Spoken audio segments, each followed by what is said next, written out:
메시아가 고난받는 종으로 세상에 올 거다라고 예언한 사람이 있죠. 바로 이사야 선지자입니다. 특별히 우리가 알고 있는 이사야서 53장은 메시아의 고난과 죽음을 아주 구체적으로 그리고 있습니다. 이사야는 또 메시아가 다윗의 후손으로 올 것을 예언을 했습니다. 이새의 줄기에서 한 싹이 나며 그 뿌리에서 한 가지가 나서 결실할 것이요 그의 위에 여호와의 영, 곧 지혜와 총명의 영이요 모략과 재능의 영이요 지식과 여호와를 경외하는 영이 강림하시리라. 이사야서 11장 1절의 말씀입니다. 그런데 메시아가 어디서 태어날지를 예언한 선지자가 있습니다. 바로 오늘 본문의 미가 선지자입니다. 오늘 본문 2절을 보세요. 베들레헴 에브라다야 너는 유다 족속 중에 작을지라도 이스라엘을 다스릴 자가 내게서 내게로 나올 것이라. 그의 근본은 상고에 영원에 있느니라. 바로 메시아가 베들레헴 에브라다에서 태어날 것을 예언하는 성경 구절입니다. 베들레헴은 들어서 알겠는데 에브라다는 또 뭘까? 여러분 그런 의문이 드시죠? 에브라다는 베들레헴의 옛 이름입니다. 그 베들레헴 에브라다에서 이스라엘을 다스릴 메시아가 나온다는 겁니다. 그런데 그의 근본은 상고에 영원에 있느니라 이렇게 말합니다. 자, 근본은 상고에 영원에 있다. 이 말이 무슨 말일까요? 세번역 성경에는 이렇게 나와 있습니다. 그의 기원은 아득한 옛날 태초에까지 거슬러 올라간다. 세번역은 이렇게 번역을 했습니다. 그래서 이게 요한복음 1장 1절과 연결이 됩니다. 태초에 말씀이 계시니라 그 말씀이 하나님과 함께 계셨으니 그 말씀은 곧 하나님이시니라. 여기서 말씀이라고 표기된 헬라어 로고스는 예수님을 지칭합니다. 그러니까 예수님이 태초부터 있었다는 겁니다. 세상을 만들 때부터 예수님이 계셨다는 겁니다. 이걸 신학에서는 로고스 선제설이라고 말합니다. 먼저 선자에 있을 제자, 먼저 있었다는 겁니다. 그런데 엄밀하게 말하면 이거는 기독교적인 해석입니다. 유대인들은 그렇게 해석하지 않습니다. 제가 지난 설교 시간에 해석이 참 중요하다 그랬습니다. 해석이 중요하다. 창세기 1장 1절에 보면 태초에 하나님이 천지를 창조하시니라. 하나님이 이르시되 빛이 있으라 하시니 빛이 있었고 빛이 하나님이 보시기에 좋았더라 이렇게 나와 있잖아요. 자, 그러면 여러분들에게 질문을 해보겠습니다. 하나님께서 빛을 창조하실 때 누가 그걸 본 사람이 있을까요? 누가 그걸 보고 기록을 했을까요? 하나님 빛을 창조하셨네? 하고 기록을 했을까요? 아직 사람을 창조하기 전이잖아요. 빛을 창조할 때는 사람이 없었습니다. 근데 누가 본 사람도 없는데 어떻게 그거를 하나님이 빛이 있으라 하시니 빛이 있었다 이렇게 기록을 했을까요? 이것도 해석인 겁니다. 그래서 태초에 해석이 있었다 이렇게 말해도 과언이 아닙니다. 여러분 해석이 얼마나 중요한지 모릅니다. 해석이라는 말이 그냥 가벼운 말이 아닙니다. 우리 삶 전체를 거기 포함하는 말입니다. 자, 오늘 설교 제목이 베들레헴의 예수입니다. 한번 따라해 볼까요? 베들레헴의 예수. 아니 나사렛 예수지 왜 베들레헴의 예수인가? 의아한 생각이 드시죠? 우리가 예수님을 나사렛 예수라고 부르잖아요. 왜 나사렛 예수라고 부를까요? 나사렛 출신의 예수라는 뜻이잖아요. 나사렛 예수. 그런데 예수님이 태어난 곳은 베들레헴입니다. 그러면 베들레헴의 예수라고 해야지 맞는 게 아닐까요? 바로 여기에 해석이 필요한 겁니다. 여러분 토마스 아퀴나스라는 사람 들어보셨어요? 토마스 아퀴나스. 아마 한 번은 들어보셨을 거예요. 중세의 아주 유명한 신학자입니다. 신학대전이라는 책을 썼습니다. 토마스 아퀴나스. 아퀴나스의 토마스라는 뜻입니다. 아퀴나스 출신의 토마스라는 뜻입니다. 가룟 유다도 마찬가지죠. 카리옷의 유다, 카리오 사람 유다라는 뜻입니다. 그럼 왜 나사렛 예수인가? 예수님 베들레헴에서 태어났지만 나사렛이라는 동네에 가서 사셨습니다. 어린 시절을 거기서 보내셨어요. 그래서 나사렛 예수라고 하는 건가? 그런 뜻도 있습니다. 그런 나사렛 예수라는 이름에는 나사렛이라는 동네가 가지고 있는 부정적인 의미가 투영되어 있습니다. 복음서에 보면 빌립이 예수님을 만나고 와서 나다나엘한테 우리가 메시아를 만났다 라고 하니까 나다나엘이 뭐라고 말합니까? 나사렛에서 무슨 선한 것이 나겠느냐. 나사렛이 별로 좋지 않은 동네라는 것을 암시하는 이야기입니다. 자, 그러면 베들레헴의 예수는 어떨까요? 베들레헴이라는 말이 여러분 빵집이라는 뜻이에요. 빵집. 베트가 집이고요. 레헴이 빵입니다. 그래서 요한복음에 보면 예수님이 오병이어의 기적을 일으키신 다음에 제자들한테 나는 하늘에서 내려온 산 떡이다 이렇게 말씀하십니다. 너희 조상들은 하늘에서 내리는 만나를 먹고도 죽었지만 나는 하늘에서 내려온 산 떡이니 나를 먹는 자는 영원히 살 것이다 이렇게 말씀하세요. 자기가 영원한 생명이라는 걸 말씀하신 겁니다. 이렇게 사도 요한은 베들레헴이란 지명과 예수님을 연결시킵니다. 예수님이 바로 생명의 떡이라는 것을 말하고 있는 겁니다. 이거는 요한복음을 기록한 요한만의 해석입니다. 자, 그럼 보세요. 오늘 미가가 베들레헴 에브라다야 너는 유다 족속 중에 작을지라도 이스라엘을 다스릴 자가 내게서 내게로 나올 것이라 그랬습니다. 베들레헴 에브라다야 그냥 베들레헴아 그러면 될 텐데 베들레헴 에브라다야 왜 에브라다를 굳이 붙인 걸까요? 그 답이 오늘 그 다음 3절에 나옵니다. 우리 다 같이 오늘 본문 3절을 같이 읽어보겠습니다. 본문 3절입니다. 시작.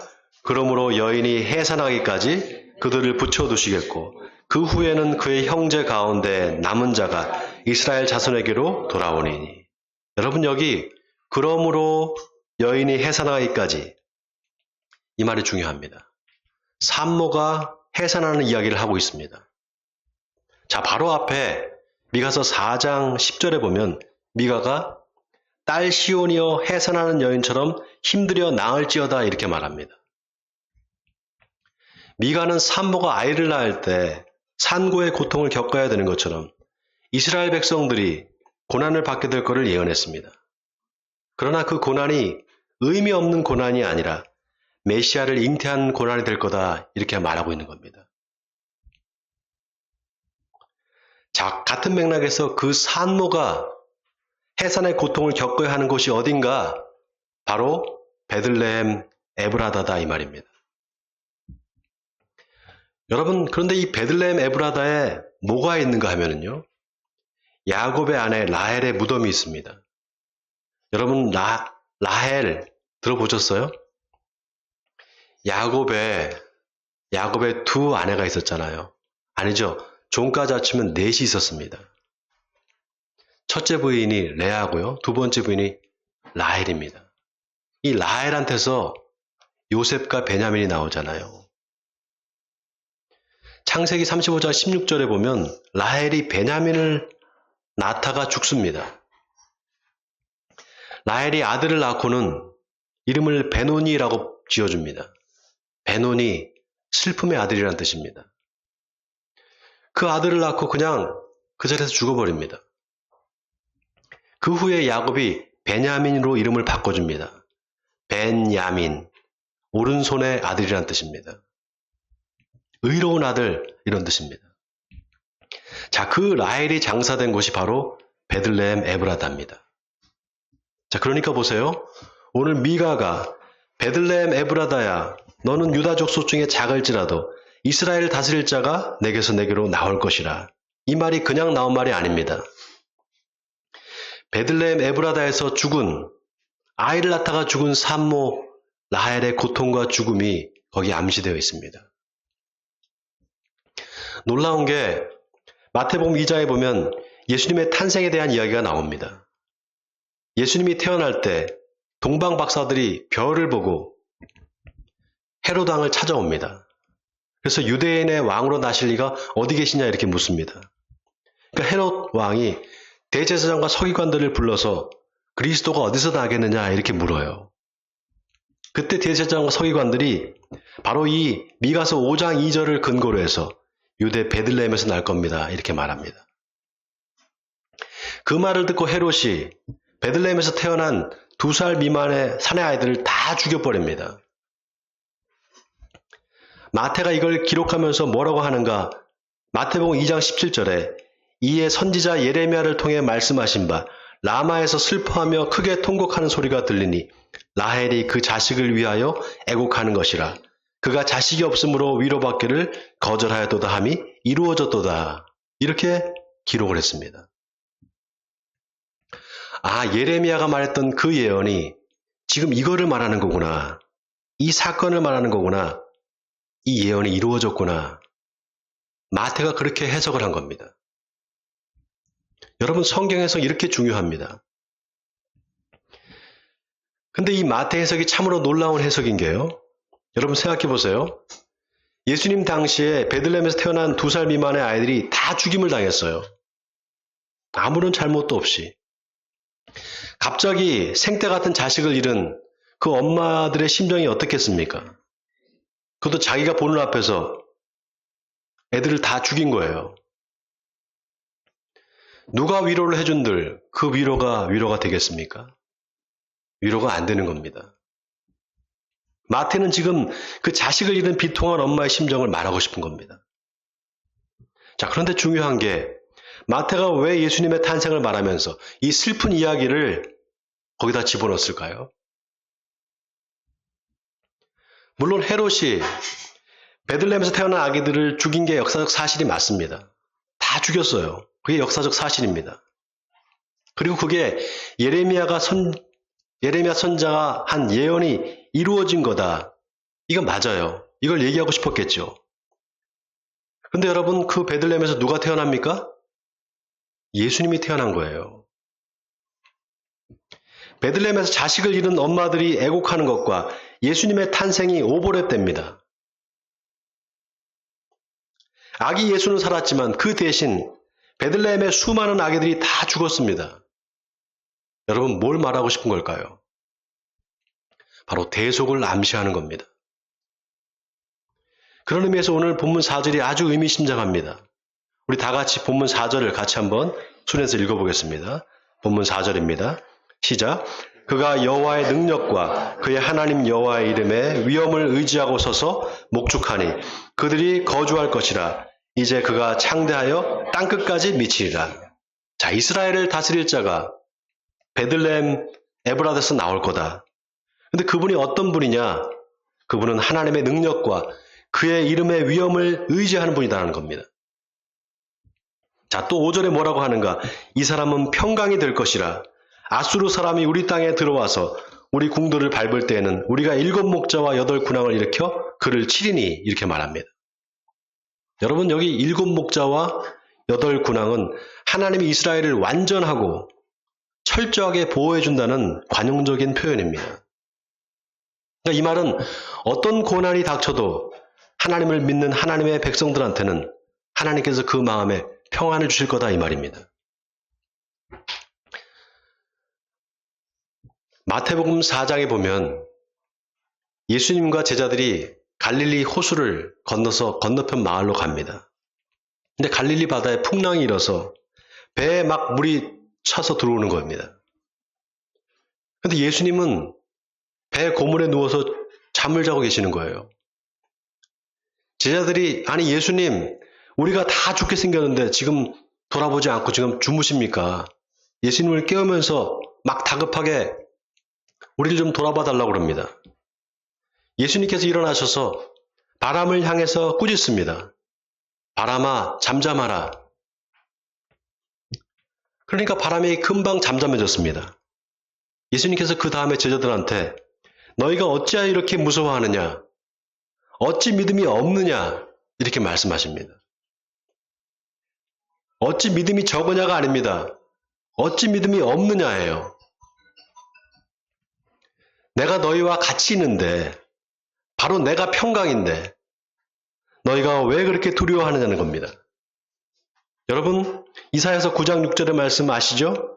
이는 한 아기가 우리에게 낳고 한 아들을 우리에게 주신 바 되었는데 그의 어깨에는 정사를 메었고 그의 이름은 기묘자라 모사라 전능하신 하나님이라 영존하시는 아버지라 평강의 왕이라 할 것임이라. 내가 바로 평강인데 왜 두려워하느냐 이 말입니다. 여러분, 믿는 사람과 믿지 않는 사람의 차이가 뭔지 아십니까? 저 사람 저렇게 웃고 있을 때가 아닌데, 저 사람 지금 문제가 많은 사람인데 왜 저렇게 웃고 있지? 저 사람 얼굴에 평안이 있네. 역시 예수 믿는 사람들은 다르네. 여러분, 이 차이입니다. 여러분, 이게 내 스스로 마음을 잘 다스려야지 무슨 마인드 컨트롤을 얘기하는 게 아닙니다. 하나님이 주시는 평안이에요. 아멘입니까, 여러분? 예수님이 바로 평강입니다. 평강의 왕이세요. 그래서 두렵다는 마음이 들 때 누구를 찾아야 됩니까? 예수님을 찾아야 돼요. 빨리 예수님을 생각해야 됩니다. 그리고 예수님이 지금 나와 함께 하신다는 사실을 깨달아야 됩니다. 자, 또 오늘 본문 6절에 그들이 칼로 아수르 땅을 황폐하게 하며 니므롯 땅 어귀를 황폐하게 하리라. 아수르 사람이 우리 땅에 들어와서 우리 지경을 밟을 때에는 그가 우리를 그에게서 건져내리라. 여기 니므롯 땅은 아수르와 바벨론을 통칭합니다. 아수르와 바벨론 다 이스라엘에 쳐들어와서 이스라엘을 노예 삼은 나라들입니다. 여러분이 아수르와 바벨론은 뭘 상징하는 걸까요? 바로 마귀 사탄을 상징하는 겁니다. 그래서 그가 우리를 그에게서 건져내리라 이 말은 예수님이 오셔서 마귀 사탄의 권세 아래 평생 죄의 종으로 사는 우리를 구원하실 거다 이 말입니다. 여러분, 예수님께서 세상에 오셔서 하신 일이 뭡니까? 가장 중요한 일이 뭡니까? 십자가에서 죽으심으로 우리 죄를 구원하신 일이잖아요. 아멘입니까, 여러분? 요한복음 2장 20절에 보면 많은 사람이 예수님의 행하시는 표적을 보고 그 이름을 믿었으나 예수는 그의 몸을 그들에게 의탁하지 않았다 이렇게 나와 있습니다. 이 말은 예수님이 이루신 그 구원이 사람의 도움으로 된 게 아니라는 겁니다. 오직 하나님의 계획하에 이루어진 거다 이 말입니다. 그래서 오늘 본문 7절에 미가 선지자가 뭐라고 말하는가? 야곱의 남은 자는 많은 백성들 가운데 있으리니 그들은 여호와께로부터 내리는 이슬 같고 풀 위에 내리는 단비 같아서 사람을 기다리지 아니하며 인생을 기다리지 아니할 것이라 이렇게 말했습니다. 이 말은 예수님이 사람한테 의지하지 않고 당신의 구원 사역을 이루실 거라는 암시입니다. 복음서에 보면 예수님이 나귀를 타고 예루살렘 성으로 입성을 하실 때 많은 군중들이 나와서 종려나무 가지를 흔들면서 호산나 다윗의 자손이여, 호산나 다윗의 자손이여 환호를 했습니다. 근데 그로부터 일주일이 안 지나서 모든 사람들이 다 예수님을 십자가에 못 박아 죽이라고 했습니다. 일주일 전만 해도 호산나 다윗의 자손이여 우리를 구원하소서 그렇게 환호했던 사람들이 갑자기 돌변하는 겁니다. 여러분, 이게 우리 인생들입니다. 쓰면 뱉고 달면 삼키는 거예요. 그래서 미가는 오늘 본문에서 모든 사람들이 다 구원받을 게 아니라 야곱의 남은 자만이 구원을 받을 거라고 말합니다. 다 같이 오늘 본문 8절을 우리 같이 읽어보겠습니다. 본문 8절입니다. 시작. 야곱의 남은 자는 여러 나라 가운데와 많은 백성 가운데 있으리니 그들은 수풀의 짐승들 중에 사자 같고 양떼 중에 젊은 사자 같아서 만일 그가 지나간즉 밟고 찢으리니 능히 구원할 자가 없을 것이라. 여러분, 여기 사자는 유다 지파를 상징합니다. 특별히 젊은 사자는 유다 지파 중에서도 다윗 자손들을 말합니다. 즉 다윗의 자손으로 오실 예수님을 예표하는 겁니다. 그래서 오늘 9절에 내 손이 내 대적들 위에 들려서 내 모든 원수들을 진멸하기를 바라노라 이 말이 참 의미심장합니다. 여러분, 여기 내 모든 원수를 진멸하기를 바라노라. 이게 지금 누가 누구한테 바란다는 걸까요? 내 모든 원수를 진멸하기를 바라노라. 누가 누구한테 바란다는 걸까요? 하나님이 베들레헴 에브라다한테 바라신다는 겁니다. 베들레헴 에브라다야, 너는 유다 족속 중에 작을지라도 이스라엘을 다스릴 자가 내게서 내게로 나올 것이라 그랬잖아요. 바로 베들레헴에서 나실 예수님한테 하나님이 바라신다는 겁니다. 뭘 바라시는가? 모든 원수를 진멸하기를 바라신다는 거예요. 아니나 다를까 미가 선지자의 예언대로 2000년 전에 예수님께서 이 땅에 오셨습니다. 유다 베들레헴에서 태어나셨습니다. 그리고 33살의 삶을 사시다가 골고다 언덕에서 십자가를 메고 돌아가셨습니다. 우리의 모든 죄를 짊어지고 돌아가신 겁니다. 그리고 3일 후에 다시 부활하심으로 마귀의 권세를 완전히 무너뜨리셨습니다. 그래서 미가가 베들레헴 에브라다에서 메시아가 나올 거라고 예언한 것은 이유가 있습니다. 여러분, 베들레헴은 야곱의 아내 라헬이 죽어서 묻힌 곳입니다. 그 베들레헴에서 예수님이 태어나셨습니다. 그리고 그때 수많은 베들레헴에 있는 아이들이 헤롯에 의해 죽임을 당했습니다. 여러분, 이게 우연일까요? 여러분, 예수님이 돌아가실 때 십자가에 달린 아들을 바라보는 그 마리아의 심정이 어땠을까요? 예수님의 모친 마리아의 심정이 어땠을까요?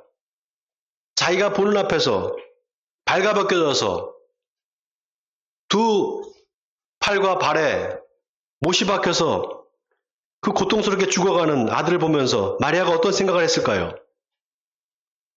그 슬픔을 누가 위로해 줄 수 있겠습니까? 그렇게 아들을 빼앗긴 그 엄마의 슬픔을 누가 위로해 주겠습니까? 어떤 말을 해도 위로가 안 되는 겁니다. 자식이 죽었는데 무슨 소망이 있겠어요?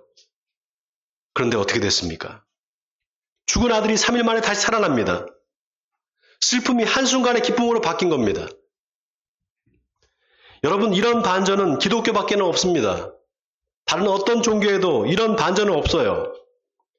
베들레헴 에브라다야, 너는 유다 족속 중에 작을지라도 이스라엘을 다스릴 자가 내게서 내게로 나올 것이라. 그의 근본은 상고에 영원에 있느니라. 미가가 우리한테 뭘 말하고 싶은 걸까요? 어떤 고난이 오고 어떤 어려움이 닥쳐도 걱정하지 말라는 겁니다. 아멘입니까, 여러분? 근심이 기쁨으로 바뀌고 고난과 어려움이 축복으로 바뀔 거라는 겁니다. 그것도 금방 바뀔 거라는 겁니다. 그러니 낙심하지 말고 하나님을 믿으라는 겁니다. 오늘 미가가 전하는 베들레헴의 예수는 바로 그 희망의 메시지를 담고 있습니다. 사랑하는 성도 여러분, 여러분 중에 고난 중에 있는 분이 계십니까? 그러면 고난을 통해서 찾아오시는 주님을 만나시기 바랍니다. 그래서 내가 겪은 모든 고난이 다 하나님이 주시는 축복이었다고 고백하시는 에베네셀 성도님들이 되시기를 주님의 이름으로 간절히 축원드립니다.